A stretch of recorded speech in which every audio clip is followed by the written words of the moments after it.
Hello, ഇന്ന് ഫെബ്രുവരി 14 കേട്ടോ. അപ്പോൾ ചന്തുവിൻ്റെ ബർത്ത്ഡേ ആണിന്ന്. ഞങ്ങളിപ്പോൾ എൻ്റെ വീട്ടിൽ നിന്ന് ഇവിടെ അപ്പോട്ടൻ്റെ വീട്ടിലേക്ക് എത്തിയിട്ടുള്ളൂ കേട്ടോ. അപ്പോൾ രാവിലെ വീട്ടിൽ വെച്ചിട്ട് ചെറിയൊരു കേക്ക് കട്ടിങ് ഒക്കെ ഉണ്ടായിരുന്നു. ചന്തു മഹാ അലമ്പായിരുന്നു. നമ്മൾ വിചാരിച്ച പോലെ ഒരു ഫോട്ടോ എടുക്കാനോ ഒന്നിനും ചന്തു നിന്ന് തന്നതേ ഇല്ല കേട്ടോ. ഒരു വിധത്തിൽ കേക്കൊക്കെ കട്ട് ചെയ്ത് ഒപ്പിച്ചു, അത്രേ ഉള്ളൂ. ഫസ്റ്റ് ബർത്ത്ഡേയും ചന്തു ഭയങ്കര അലമ്പന്നെയായിരുന്നു. പിന്നെ ഒരു വിധത്തിലാണ് കുറച്ച് ഫോട്ടോസൊക്കെ എടുത്തിട്ടുണ്ടായിരുന്നത്. ഇനിയിപ്പോൾ ബർത്ത്ഡേ പ്രമാണിച്ചെന്നല്ല, നാളെ ഞങ്ങൾ മുത്തപ്പൻകാവിലേക്ക് പോവാണ് കേട്ടോ. അതായത് ചന്തുവിൻ്റെ ചോറൂണ് ആക്ച്വലി നമ്മൾ പ്ലാൻ ചെയ്തിട്ടുണ്ടായിരുന്നത് മുത്തപ്പൻകാവിലായിരുന്നു. അത് അമ്മേൻ്റെ നേർച്ച കേട്ടോ, എൻ്റെ അമ്മ വെച്ച നേർച്ചയാണ്. ആ നേർച്ചേൻ്റെ കാര്യം കോമഡിയാണ് കേട്ടോ. അതായത് ചന്തു ജനിച്ച് രണ്ട് ദിവസമൊക്കെ ആയിരിക്കുന്നൊരു സമയം വീട്ടിലേക്ക് ഡിസ്ചാർജായി വന്നു. അങ്ങനെ വന്നിട്ട് കുട്ടിക്ക് പാൽ കൊടുത്തുകൊണ്ടിരിക്കുന്ന സമയത്ത് ഞാൻ വെറുതെ ഇങ്ങനെ കുഞ്ഞിൻ്റെ വായൊക്കെ ഇങ്ങനെ തുറന്നൊക്കെ നോക്കുകയാണ്. അപ്പോൾ എനിക്ക് +2 പഠിക്കുന്ന സമയത്ത് ഒരു ഫ്രണ്ട് ഉണ്ടായിരുന്നു. അപ്പോൾ ആ ഫ്രണ്ട് ഇങ്ങനെ അവളുടെ കാര്യങ്ങളൊക്കെ പറയുന്ന കൂട്ടത്തിൽ പറയുമായിരുന്നു. അവൾക്ക് ഏറ്റവും ചെറിയ അനിയത്തിക്ക് കുഞ്ഞ് ജനിച്ചു കഴിഞ്ഞപ്പോൾ ഈ മുറിച്ചുണ്ട് എന്നൊക്കെ പറയുമല്ലോ, അങ്ങനെ ഒരു സംഭവം ഉണ്ടായിരുന്നു. അപ്പോൾ കുഞ്ഞിൻ്റെ വായുടെ അകത്ത് മേലെ ഒരു പാലറ്റ് ഉണ്ടല്ലോ, ആ ഒരു ഭാഗം ഉണ്ടായിരുന്നില്ല. വായ തുറക്കുമ്പോൾ ഉള്ളിലേക്ക് വലിയൊരു ഓട്ട പോലെയാണ് എന്നൊക്കെ പറഞ്ഞിട്ടുണ്ടായിരുന്നു. അപ്പോൾ ഇതൊക്കെ എൻ്റെ മനസ്സിലിങ്ങനെ ഉണ്ട് കേട്ടോ. അങ്ങനെ കുഞ്ഞിന് ഇങ്ങനെ പാൽ കൊടുക്കുന്ന സമയത്ത് ഞാൻ വെറുതെ ഇങ്ങനെ കുഞ്ഞിൻ്റെ ചുണ്ടൊക്കെ ഇങ്ങനെ എടുത്ത് തുറന്നൊക്കെ ഇങ്ങനെ നോക്കുന്ന സമയത്ത് പെട്ടെന്ന് എനിക്ക് കുഞ്ഞിൻ്റെ ഈ തൊണ്ണ് മനസ്സിലായോ? അതായത് ഈ പല്ലിരിക്കുന്ന ഭാഗം ഉണ്ടല്ലോ, ഗംസ്, അതിന് കേട്ടോ അത് പെട്ടെന്ന് കാണാത്ത പോലെ തോന്നി. പെട്ടെന്നിട്ട് ഒരു ഫ്രാക്ഷൻ ഓഫ് സെക്കൻഡ് ഇങ്ങനെ വെറുതെ തുറന്ന് നോക്കി. അപ്പം പെട്ടെന്ന് എനിക്ക് അങ്ങനെ കാണാത്ത പോലെ തോന്നി. അതിലോ ഉടനെ ഞാനങ്ങോട്ട് ഉറക്കെ ആർത്ത് കരഞ്ഞ അമ്മേനെ വിളിച്ച് കരഞ്ഞിട്ട് പറഞ്ഞു, അമ്മ എൻ്റെ കുഞ്ഞിന് തൊണ്ണില്ലാതെ പറഞ്ഞിട്ട് അങ്ങോട്ട് കരയാൻ തുടങ്ങി. അമ്മ അത് കേട്ടതും അമ്മ കരഞ്ഞുകൊണ്ട് അമ്മയും ഓടി വന്നു. എന്നിട്ട് പിന്നെ അമ്മ മെല്ലെ വന്ന് ഇങ്ങനെ തുറന്നൊക്കെ നോക്കിയിട്ട് ഇതന്നെയല്ലേ ഈ എന്താ ഈ പറയുന്നതൊക്കെ പറഞ്ഞിട്ട് എന്നെ ചീത്ത പറഞ്ഞു. ആ കരച്ചില്ല അമ്മ അപ്പം നേർന്ന നേർച്ചയാണ് കുഞ്ഞിനെ ചോറൂണിന് മുത്തപ്പൻകാവിൽ കൊണ്ടുവരാന്നുള്ളത് കേട്ടോ. പിന്നെ ചന്തുവിന് ഭയങ്കര ബുദ്ധിമുട്ടുകളൊക്കെ ആയിരുന്നു. ഇടയ്ക്കിടയ്ക്ക് ഒന്ന് കരഞ്ഞാൽ പെട്ടെന്ന് സ്റ്റക്കാവുമായിരുന്നു. പിന്നെ നമ്മൾ ആകെ ടെൻഷനാവും. കുട്ടി ശ്വാസം എടുക്കാണ്ട് അങ്ങ് സ്റ്റക്കായി നിൽക്കാൻ തുടങ്ങും. അങ്ങനെ അപ്പോഴൊക്കെ അമ്മ ഇങ്ങനെ ഓരോരോ നേർച്ചകൾ വീണ്ടും നേർന്നുകൊണ്ടേയിരുന്നു. അങ്ങനെ 6-ാം മാസം ചോറൂണ് മുത്തപ്പൻകാവിൽ എന്തായാലും കൊണ്ടുപോകണമെന്ന് നമ്മൾ ഉറപ്പിച്ചു. അങ്ങനെ ചോറൂണ് ഒക്കെ പ്ലാൻ ചെയ്തൊക്കെ സെറ്റായിരിക്കുന്ന സമയത്ത് പെട്ടെന്ന് ചന്തുവിന് ഒരു പനിയൊക്കെ വന്നു, ചുമയായി. അങ്ങനെ ചുമ ന്യൂമോണിയ പോലെയൊക്കെ ആയി, പെട്ടെന്ന് അഡ്മിറ്റായി. അങ്ങനെ ചോറൂണിൻ്റെ സമയത്ത് കുട്ടി ഹോസ്പിറ്റലിൽ അഡ്മിറ്റാണ്. അങ്ങനെ ഹോസ്പിറ്റലിൽ അഡ്മിറ്റായിരിക്കുന്ന സമയത്ത് കുട്ടിക്ക് യൂറിനൊക്കെ വളരെ കുറവായിരുന്നു. ആ സമയത്ത് ഡോക്ടർ കുറച്ച് കഴിയുമ്പോൾ പറഞ്ഞു കഞ്ഞിവെള്ളം കൊടുത്തു തുടങ്ങാൻ. അപ്പം പിന്നെ ചോറൂണ് ആക്ച്വലി ഹോസ്പിറ്റലിനായിരുന്നു. അങ്ങനെ ഒന്നും നോക്കാണ്ട് കഞ്ഞിവെള്ളമൊക്കെ കൊടുക്കേണ്ടി വന്നു. അപ്പോഴേക്ക് 6 മാസം കഴിഞ്ഞിട്ടുണ്ടായിരുന്നു കേട്ടോ. അങ്ങനെ നമ്മൾ പിന്നെ കരുതി എന്നാൽ പോട്ടെ, സാരമില്ല, ഇനിയും ഉണ്ടല്ലോ നമുക്ക്, ഇനി മുന്നോട്ടുള്ള സമയത്ത് എപ്പോഴെങ്കിലും മുത്തപ്പൻകാവിൽ കൊണ്ടുപോയിട്ട് തന്നെ ചോറ് കൊടുക്കാമെന്ന് കരുതി. അങ്ങനെ വീണ്ടും അടുത്ത വട്ടം നമ്മൾ വീണ്ടും പ്ലാൻ ചെയ്തു പോകാൻ വേണ്ടിയിട്ട്. ആ പ്ലാൻ ചെയ്യുന്ന സമയത്ത് കുട്ടിക്ക് എന്തെങ്കിലും അസുഖങ്ങളോ പനി അങ്ങനെ ഒന്നും നടക്കാത്തൊരു അവസ്ഥ. പിന്നെ നമ്മൾ വീണ്ടും പ്ലാൻ ചെയ്തു. അങ്ങനെ മുത്തപ്പൻകാവ് വഴി മൂകാംബിക പോവാം. അപ്പോൾ ഇവിടുത്തെ കുഞ്ഞിനും, അതായത് അപ്പോട്ടൻ്റെ അനിയൻ്റെ കുട്ടിക്കും ചേച്ചീൻ്റെ കുട്ടിക്കൊക്കെ നമ്മുടെ വിദ്യാരംഭത്തിൻ്റെ ഒക്കെ ഭാഗമായിട്ടൊക്കെ മൂകാംബിക പോകാമെന്ന് കരുതി. ആ പോകുന്ന സമയത്ത് ചന്തുവിന് ചോറൂണ് കൂടി കൊടുക്കാമെന്ന് കരുതി കേട്ടോ. അപ്പോഴും ഒരു വയസ്സൊക്കെ ആവാനായിരിക്കണം, ചിലപ്പോൾ കഴിഞ്ഞിട്ടും ഉണ്ടാവും. പക്ഷേ അപ്പോഴും പോവാൻ നിൽക്കണേൻ്റെ തലേന്ന് ചന്തുവിൻ്റെ മേലാകെ എന്തോ അലർജി പോലെയൊക്കെ ആകെ എന്തൊക്കെയോ പൊന്തി, ചന്തുവിനാകെ പനിയും അങ്ങനെയൊക്കെ ആയിട്ട് അവരെല്ലാവരും പോയി, നമുക്ക് മാത്രം പോകാൻ പറ്റിയില്ല കേട്ടോ. അങ്ങനെ ചന്തുവിൻ്റെ ഒരു അസുഖങ്ങളൊക്കെ കാരണം അതിങ്ങനെ മുന്നിക്ക് ഇങ്ങനെ തള്ളിക്കൊണ്ടേയിരുന്നു. അങ്ങനെ അവസാനം ഇപ്പം നമ്മൾ വീണ്ടും പ്ലാൻ ചെയ്തിരിക്കുകയാണ് നാളെ മുത്തപ്പൻകാവിലേക്ക് പോകാമെന്നുള്ളത് കേട്ടോ. എന്നിട്ട് കുഞ്ഞിനിപ്പോൾ 2 വയസ്സാവാനായി, എന്നാലും നേർച്ചയാണല്ലോ. അതുകൊണ്ട് തന്നെ ചന്തു ഇതുവരെ ഒരു അമ്പലത്തിലൊന്നും കയറിയിട്ടൊന്നുമില്ല കേട്ടോ, കയറ്റിയിട്ടില്ല നമ്മൾ. അത് അമ്മ നേർന്നൊരു നേർച്ചയല്ലേ. അപ്പോൾ പിന്നെ ഇനി എന്തായാലും മുത്തപ്പൻകാവിൽ തന്നെ ഫസ്റ്റ് കയറട്ടെ എന്ന് കരുതി. അങ്ങനെ വേറെ അമ്പലത്തിലൊന്നും കയറ്റിയിട്ടോ അങ്ങനെയൊന്നുമില്ല.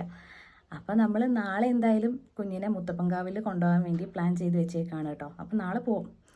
പിന്നെ ബർത്ത്ഡേൻ്റെ വീഡിയോസൊക്കെ കുറച്ചൊക്കെ എടുത്തിട്ടുണ്ട്. പക്ഷേ ചന്തു ഞാൻ പറഞ്ഞല്ലോ ഭയങ്കര അലമ്പായിരുന്നു. ഒക്കെ എടുത്തു കഴിഞ്ഞ് നമ്മളൊന്ന് ജസ്റ്റ് ഒന്ന് റെഡി ആയിട്ട് ഞാനിങ്ങനെ കുഞ്ഞിൻ്റെ കുറച്ച് സാധനങ്ങളൊക്കെ കാണിക്കാൻ വേണ്ടി നിൽക്കുന്ന ആ നേരത്തെ തന്നെ ചന്തു പൊട്ടാസ്യം പെർമാഗ്നേറ്റിൻ്റെ ഒരു പാക്കറ്റ് എവിടുന്നോ തപ്പിപ്പിടിച്ച് അതാകെ പൊട്ടിച്ചു. അങ്ങനെ ആകെ കളറുമായി ആയിരുന്നു. അമ്മേൻ്റെ കൈയൊക്കെ ഫുൾ കളർ പിടിച്ചിരിക്കുകയാണ്. എൻ്റെ കാല് ഒക്കെ കംപ്ലീറ്റ്, ചന്തുവിൻ്റെ മേലും ഒക്കെ ആയിട്ടുണ്ടായിരുന്നു. ഒരു വിധത്തിൽ ആണ് അതൊക്കെ ഒന്ന് കഴുകി സെറ്റാക്കി എടുത്തത്. എന്തായാലും കുറച്ച് വീഡിയോസൊക്കെ എടുത്തിട്ടുണ്ട്. അത് ഞാൻ ഇതിൻ്റെ കൂട്ടത്തിൽ ചേർക്കാം കേട്ടോ.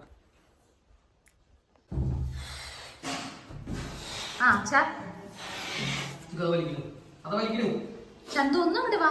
ബലൂണ് വീർപ്പിച്ച് ഞാൻ വീർത്തു.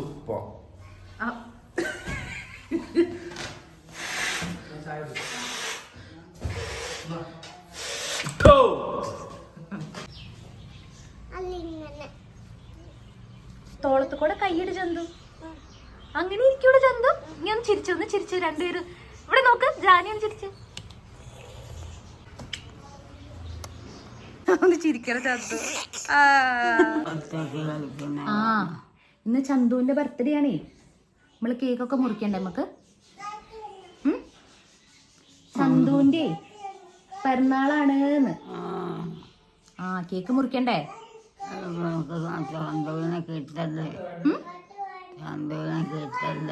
ദാ ചന്തുവിനെ കേക്ക് മുറിക്കാൻ ചന്തുവിനെ കിട്ടണ്ടേന്ന്. അതന്നെയാ പണി. ദാ അവിടെ ഉണ്ട് ചന്തു.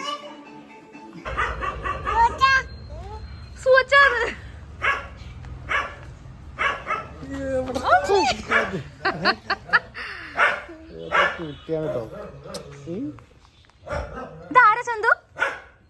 ഇതാരാണ്? ആരാ പറഞ്ഞു?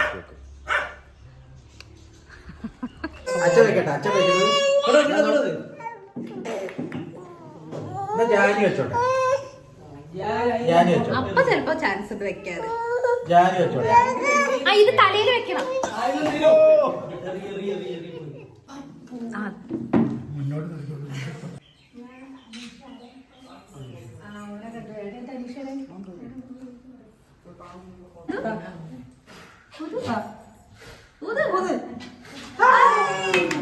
Happy birthday.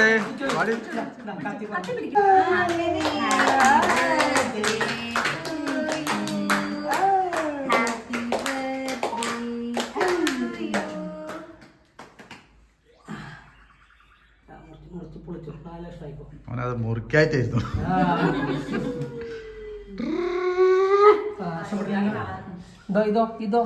തീർന്നല്ലോ.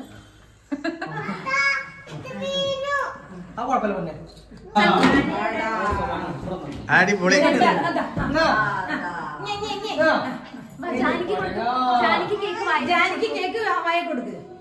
നോക്കാൻ ബാക്കിൽ കയ്യില് തരടാ. ഒന്ന് ജാനിക്ക് കൊടുക്കും.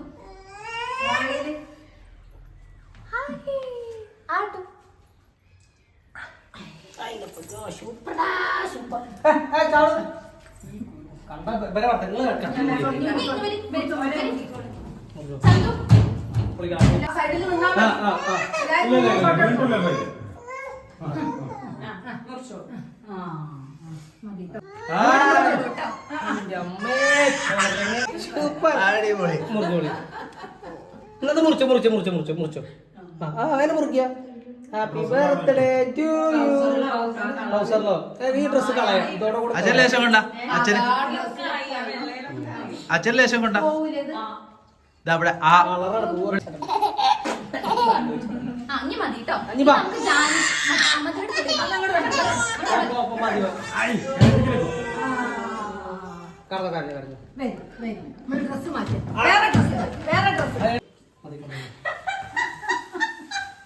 നീ ഓന്റെ കൂറ ഡ്രസ് ഇട്ട് കൊടുക്കോനെ. വർക്കിംഗ് ഡ്രസ് ഓനാക്കെ മാറ്റി.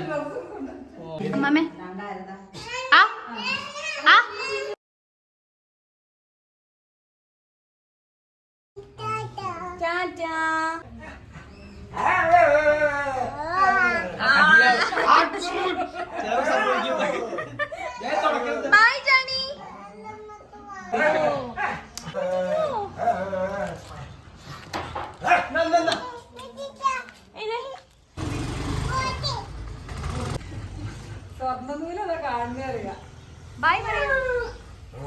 எப்படி இருந்தாலும் நீ இப்படி ஆயிடுச்சு.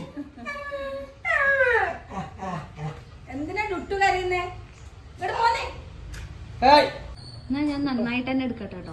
നന്നായിട്ട് നടക്കണം, ഞാൻ നന്നായിട്ടായിരിക്കേ. ഓ നോക്കിയേ, ഇതാണ് ഈ നോക്കി വെള്ള ഇട്ടിട്ട് ചന്തു ചവിട്ടിയതാണ് നെഞ്ചത്ത്. ഒരു ഉമ്മ കൂടി ആർഡർ വരെ താടിക്ക് തീയിടും. തീപ്പെട്ടിക്ക് താടി കത്തിക്ക് പോൽ.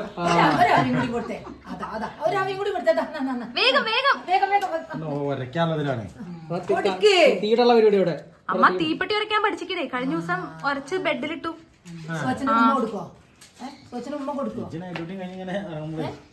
ഉറങ്ങുമ്പോ തീയെടുത്ത് കളയുന്നല്ലേ. ഇല്ല ചുടുന്ന ടീമാണ്.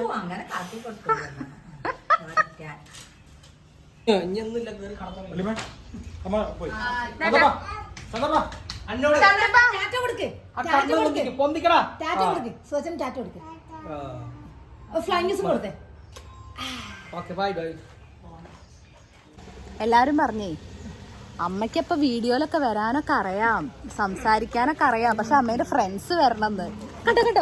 കണ്ടോ ഈ അമ്മ എപ്പോഴും ഇങ്ങനെയാ. ഹലോ ഹലോ ഹലോ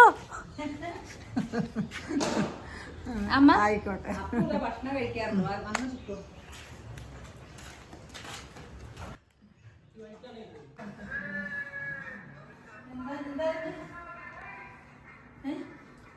അമ്മ അമ്മേന്റെ കയ്യൊന്ന് നീട്ട്. ആ കയ്യൊന്ന് കാണിക്കുന്നു.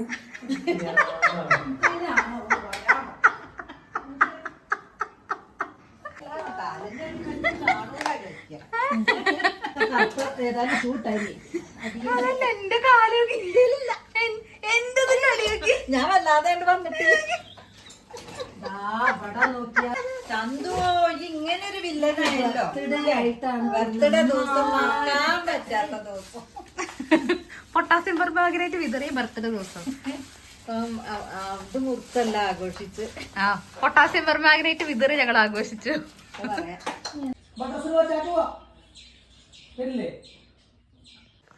അപ്പൊ ഇന്നത്തെ വീഡിയോ അത്രയൊക്കെ ഉള്ളൂ കേട്ടോ. ബൈ പറയാ ചന്തു. ടാറ്റാ.